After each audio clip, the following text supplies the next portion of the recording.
As soon as we launched, we saw we weren't in the featured section, and we knew we needed to be there in order to really get any kind of traction. Mark, how are you doing? I'm good. How are you? I'm very well, thank you. So can you tell me a bit about yourself and your co-founder? Sure. So I have been working online since 2007. I started a blog as a side hustle when I was working full time. I had a full time job as an auditor for a finance company and started a blog on the side, and it wound up taking off pretty quickly. And I wound up leaving my full time job about a year and a half later. So 2008, late 2008, I started working full time on my own projects and been doing a number of different websites and stuff since then. I've sold several different projects from blogs, content-based websites. And my current project right now is founderreports.com. I started that along with a business partner, Dave Domzalski. We launched the site in January. So as we're recording this, it's just a little over 2 months old. And the site is basically an interview site where we interview entrepreneurs, founders, creators, and learn about them, their business, kind of behind the scenes details of how they grew it, what their story is, and what's worked for them, what hasn't worked. So far, I think we've got probably about 40 or so interviews on the site and a lot more coming soon, a lot more that are Mm. already ready, just waiting to publish. So our purpose for the site really was just to help entrepreneurs share their story, get exposure, and help others learn. I know both Dave and I really enjoy hearing the stories of other entrepreneurs and learning about businesses, and it was just kind of a project that we enjoyed for ourselves and decided to start because we saw other people interested in it as well. Certainly, it's interesting space. There's a lot of interesting people out there with some very interesting, diverse stories, isn't there? For sure, yeah. Apart from the interviewing people, is anything else that really made you want to do it? Was it some mistakes that you'd made in the past that you thought, if only I knew about this, I would have done a better job, or anything along those lines? I always enjoy reading interviews and watching videos and listening to podcasts with entrepreneurs. And part of it, going back like a year ago. So in 2023, I sold three different websites that I'd been working on. One of them was a finance blog that I've been working on for 5 years. The other two were design blogs, like graphic web design. And those sites were really heavily driven by search traffic, so organic search traffic. And right now, and it really started even before then, the world of SEO has really changed a lot over the last year or two. And Google has had some really drastic updates that have crushed a lot of sites and really changed people's opinion of SEO as far as, for example, with my finance blog, I got about 90% of my traffic from search. And today that's really just not safe. And so when I was looking for a new project to start, I wanted to see what can I create that isn't going to rely 100% on search engines. And so with Founder Reports, it's mostly an email newsletter. And so we're building that email list that we can continue to market to and continue to get our content in front of those people. We also can use social media, and eventually we'd like to have a podcast and YouTube channel. It hasn't happened yet, but that is in our long-term plans. And so it just seemed like the type of project where we could really incorporate a lot of different things that would help us to not rely on search traffic exclusively. So that was a big part of it as well for me. Yeah, and I suppose chat and especially integrated with Bing and the way they're going, that's going to change it a lot as well. As that websites are not getting referenced to the way they were before. I don't know how that's going to impact businesses in the future, but I can imagine it's going to drop your click through rates at least. Yeah, I mean, depending on one source of traffic has never really been safe, but I think it's become more evident in the last year or two with AI and with the Google search algorithm updates. It's become more obvious than ever before. No, it definitely has. So for Founder Reports now, you've released it. On Product Hunt, we launched March 1st. You came second on the 1st of March, Mhm. and it was a Friday, and it was your first release, which is a phenomenal achievement. How did you find the process, and what did you do to get prepared for the launch? Yeah, so Dave and I were both familiar with Product Hunt. We'd been on the site before, but we had never really been like regular users of it. We weren't really intimately familiar with how everything worked. All we really knew was that there was like a daily competition. And so we, Yeah. started to get more active soon. Actually, I think it was probably even before we officially launched Founder Reports in early January. I think probably even going back to December, we really started making an effort to get on Product Hunt every day and pay attention to the types of products that are launching. Initially, we weren't even sure if an email newsletter was something that would generate interest on there or not. Obviously, a lot of it is SaaS and AI products and stuff. Is an email newsletter something that's really going to appeal to the audience? And we weren't sure. But we did see a few other email newsletters during that time that did pretty well. And so that gave us Yeah. confidence that, yeah, there is a chance, especially being that our newsletter is focused on startups and business and the type of audience that Product Hunt has. So it really was just getting familiar with Product Hunt, finding out what we needed for the listing, paying attention to listings that do well, looking at the images, what types of images they use, what types of descriptions and comments do they have, and then really just connecting with people. So we used LinkedIn groups to get connected to people in the Product Hunt community. Most of that was getting on there and supporting other people in their launches ahead of ours and starting to make some connections there so that when we had our launch, we had some people that we could reach out to. So it really was just getting familiar with the platform and the users and figuring out how it all worked. Mm. Did you have any other like strategies or formulas you saw anywhere that you tried to follow? I wouldn't say we necessarily had any specific strategies. What you can do with the listing is fairly limited as far as like you have a pretty limited character count for the description, your images, and then I did look at a lot of or several, maybe not a lot, but I looked at several listings that did well and looked at what they were using for their first comment, the pinned comment that gets up there at the top, which gives you a little bit more space to explain things than just a description. You can also include a link. So I looked at examples there and kind of, modeled ours after what I was seeing other people doing, which helped, I think, to encourage some discussion. And it seemed like the comments helped us get some traction.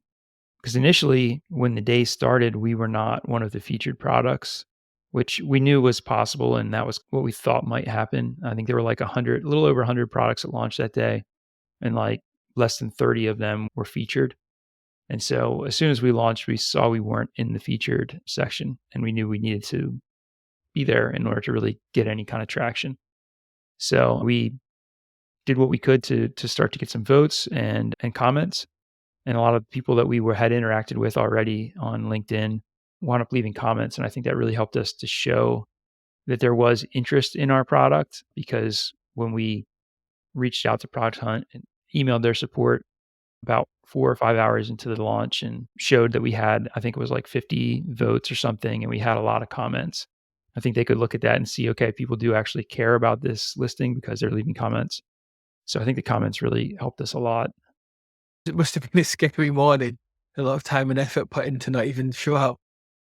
Yeah. That was kind of the frustrating thing is you don't know. Obviously, you don't know if you're going to be featured, and it does take a lot of time to prepare your listing, prepare your product so people can like it when they see it. And also even just networking and connecting takes a ton of time. Like I said, we were using Product Hunt every day. We were on LinkedIn every day. And so if you add up all that time, it really does become a lot of hours preparing for this launch. And then it is pretty discouraging to see when you're not a featured product. Thankfully for us, it had a happy ending, but in a lot of cases, it ultimately becomes a waste of time if you put in a lot of effort and then you don't get featured. But one thing I did notice was a lot of the products that weren't featured, it seems like yes, there were like 100 products launching that day, but there were a lot of really low effort submissions. So like I'd see listings with 1 or 2 votes and fairly far on into the day. So I think there's a lot of people that just create this listing and just put it up there and then don't do anything to promote it. And so even with minimal effort, you can separate yourself from those people. So it really, if you're putting in the effort, it does eliminate a lot of that competition, I think, from just people who simply create a listing. I can imagine that there's a few people who probably think, I've got the opportunity to launch it and I'll see what the world thinks. And then nobody picks up on it. And then there's a few other people who might put it on and forget about it. And there's some others who probably don't even seem to care at all, which is it's a shame because it dilutes the quality of the platform, doesn't it? If you've got a lot of people who've just released rubbish and it looks like spam and whatnot. You mentioned that you've done a pre-launch, well, a launch in January. Have you been promoting that any other way? Have you been on like X or Twitter, or do you do Instagram and other platforms or anything yet? We do use social media. We're most active on LinkedIn. We do use Twitter, X, and we have profiles on other platforms, pretty much all the platforms. A lot of them, it's just sharing our articles. Like, for example, on Facebook, Mhm. we're not really doing much other than just posting the link there when we publish an article. At some point, maybe that will pick up and we will have an established profile there. But for now, most of our social media effort is LinkedIn and Twitter, X. But we're pretty active at Indie Hackers. We've had pretty good results there, I think, with publishing articles. We've republished some of the interviews there and ultimately tried to drive people back to our site and to the email list. And we found Indie Hackers to be a very supportive, very open, welcoming community. A lot like Product Hunt, really. And I think they have a lot of the same users, so it makes sense. But it's definitely been a good spot for us, especially around the launch. Like the first week or two, we did a decent bit on Reddit. I know Reddit can be a pretty divisive platform. Either you love it or you hate it. Neither Dave or I had been huge Reddit users. I've had a profile for years, and I used to use it more when I had my finance blog because there were a few subreddits in the finance world that were pretty open to link sharing, and so I did use that for traffic for a while. But then that kind of dropped off and hadn't used it much. But we did use Reddit a bit for the launch, and it worked pretty well. We spent some time trying to find subreddits that were open to promotion. We didn't force a link into the subreddits that will ban you for it, and so we didn't get huge traffic from it, but we definitely did pretty well. We promoted a lead magnet on there. We had a goal setting planner that we created that was like a PDF download and worked out pretty well because we were working on this right at the end of 2023. And so at the Mhm. end of the year, going to the new year, a lot of people are thinking about goals and New Year's resolutions and stuff. And so we had this goal planner that promoted. One of the places we did it was Reddit, and definitely picked up some email subscribers that way. So yeah, social, indie hackers, and Reddit have probably been our biggest areas of promotion. We also tried Medium. We didn't have much success with getting into Medium publications. It seems like there's just so much competition to get into the bigger publications that we didn't have much success there. I had a client last year who wanted to use Reddit, and they're like, "Oh, we're gonna put some paid advertising on," and it was basically a zero return on investment. And they're like, "Oh, why do you think it's happened?" It's like, I've never used Reddit. I don't know." So like, "Oh, can you see like what we've done wrong?" And I was like, "These adverts look okay. Like on Facebook, these would work. On LinkedIn, these might work. On other platforms, they might work. Go into Reddit to have a look and start going into some of the subreddits and having a conversation with people." And about 3 months later, I realized why these adverts didn't work. Just some places, it's just anti-advertisement, isn't it? So sort of a year later or so, I've got Yeah. like 15,000 karma on an account that I don't use now because it's just not particularly useful for me for what I'm doing, I don't think. But it's an interesting place and a lot of easy to count yourself out of it. You have to be brave to go. So well done for trying. It's a scary place and a graveyard for a lot of advertising budgets, I think, and a bit of a time suck for people. Yeah. And if you So don't have thick skin when you go into Reddit, you either will develop it pretty quickly or you'll give up very quickly. yeah, So being from Northern England, I've got a thick skin. We can take a lot of rubbish, especially from the cold. So you're used to having a cold reception of everybody. So it was okay. So from there, and obviously you launch and from the social media and then on Product Hunt, have you received much positive feedback and much interest in Founder Reports since then? yeah, and actually we got a lot of positive feedback on the launch day, on the comments actually on Product Hunt. We did get a few suggestions for improvements, and one or two of those were things that we were already kind of had on our radar, but things that those comments kind of solidified that, yeah, this would be good to do. So that was really helpful. But we definitely had a lot of positive feedback, got a decent number of email subscribers from it.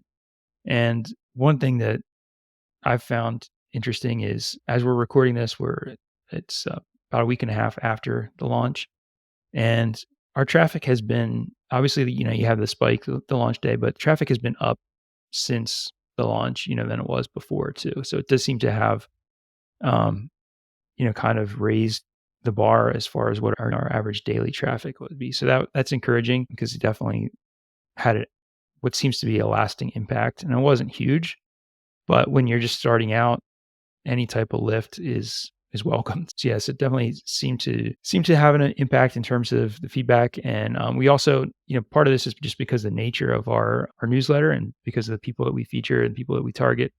But we also got a number of inquiries of people who were interested in being featured in interviews. And so Mhm. just all around, it's helped us in a lot of different ways. So it's net positive from Product Hunt, and it's improved your product going forward. It improved the feedback. How long does it take to read an average interview?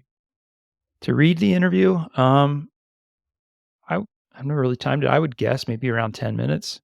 I'm not sure. Okay. 5-10 minutes, depending on how I'm a slow reader. So, uh, Yeah. yeah.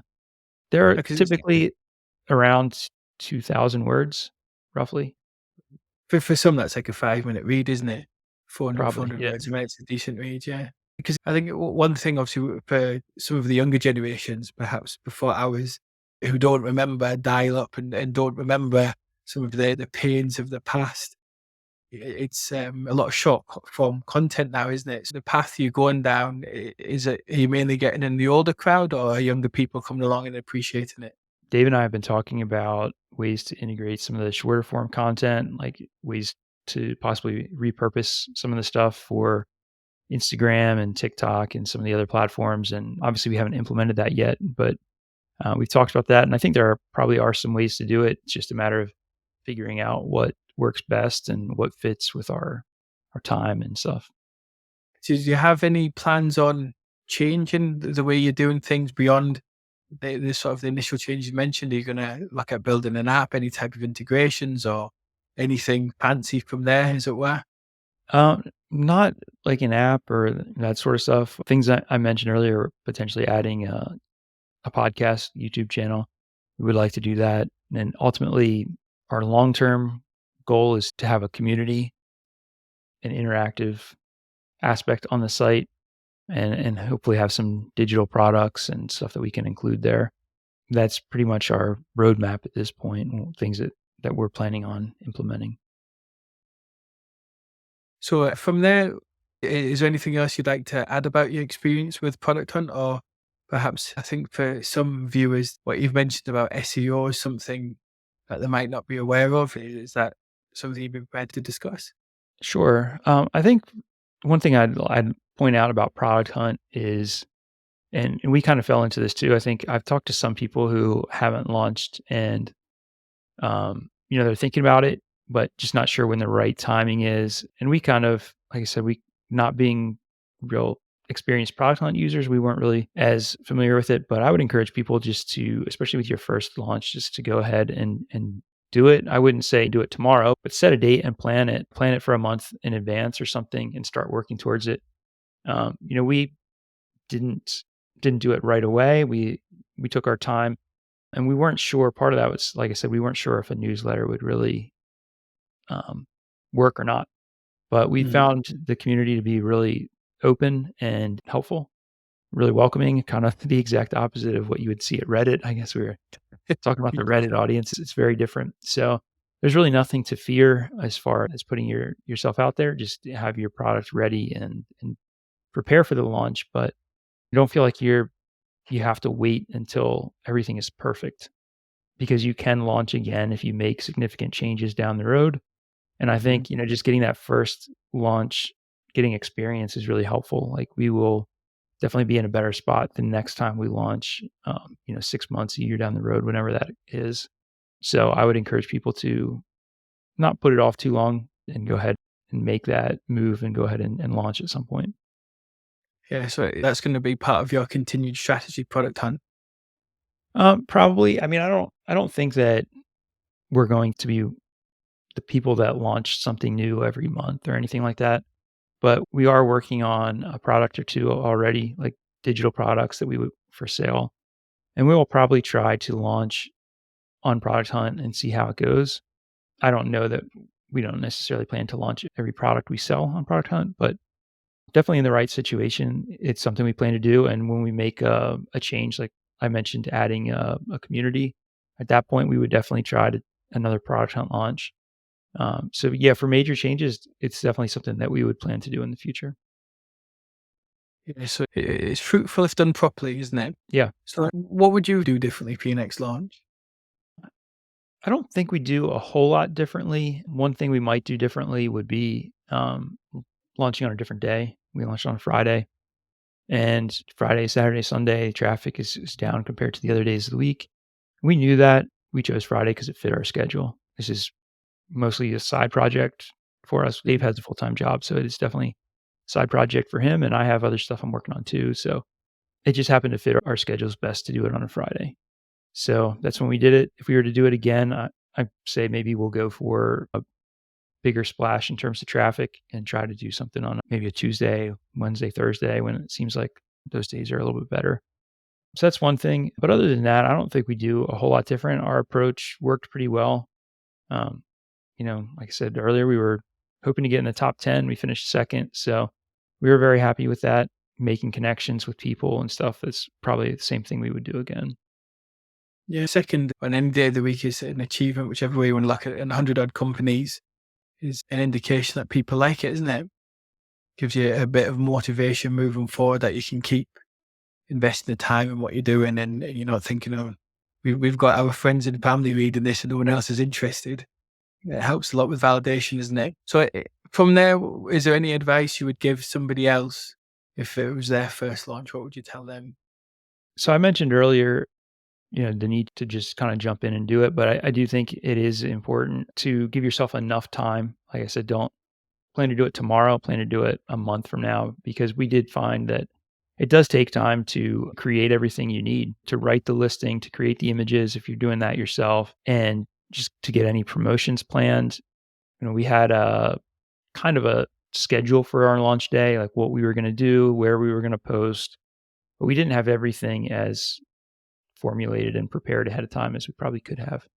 And so taking that time to prepare yourself definitely is helpful, especially with the listing. I think the listing has such a huge impact on how you do and also on Product Hunt and choosing whether you're featured or not. So definitely take time to do good images. If you aren't able to do that yourself, hire somebody on Upwork or somewhere to create attractive images for you. It will make a big difference, I think, just in the presentation of your product. Yeah, I'd say it's fantastic advice. Thank you. I'm sure people appreciate it a lot. So where will people find you online, on social media, etc.? Sure. Founderreports.com is our website. And it's also our handle on most social platforms. So if you just search Founder Reports on any of the platforms, you should find our business profiles. And I'm Marc Andre, and on LinkedIn, Twitter, and Dave Domzowski is my co-founder. He's on all those platforms as well. Thank you for your time, and I hope you have a wonderful day. All right, thanks. Appreciate the opportunity.